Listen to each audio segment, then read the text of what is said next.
Good times and good company. That's the idea behind an Asian-inspired craft brewery, Dokkaebier. Yeah, the Oakland-based business takes pride in their hoppy experiments with ingredients from Korea and beyond.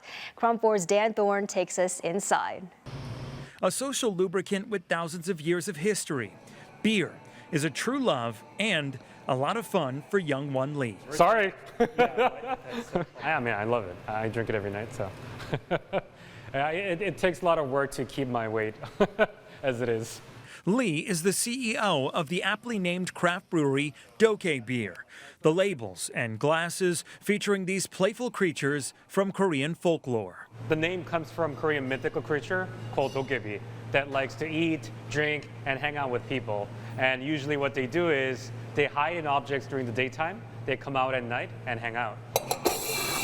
Dokkaebier got its start at maybe the worst time to break into business, at the outset of the COVID-19 pandemic. A challenging time for everyone, but especially difficult for Asian-owned businesses who also contended with a rise in hate crimes. That was pretty challenging, especially, I mean, I grew up here, so I was more exposed to, sort of racism. Whereas my wife, she immigrated to the States about 5 years ago, so it was very new to her to really face that as an adult. Another obstacle has been competing in a predominantly white industry. A 2021 survey done by the Brewers Association shows Asian representation is near the bottom, with just 2% of craft breweries being Asian-owned. For Dokkaebier, the idea of diversifying the craft beer world is intoxicating. It doesn't have to be a white dude with beard, right?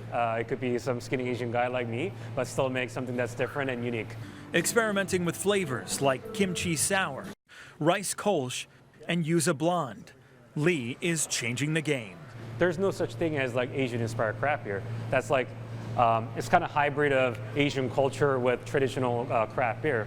And we're kind of unique on its own. The most controversial one is our kimchi sour. So obviously a lot of people get scared of the concept or the name of it, and everyone's like, hey, what is that? Can I just don't give me a lot, just give me just a little bit to taste it. Cheers. So that is what I did. So a lot of people are actually scared to try it. Not scary and not bad. The sound of progress. From driving hundreds of miles a day to deliver beers door to door to taking over Federation Brewing in Jack London Square. Lee's 3-year-old upstart is booming and the first, but hopefully not the last, Korean-owned brewery in Oakland.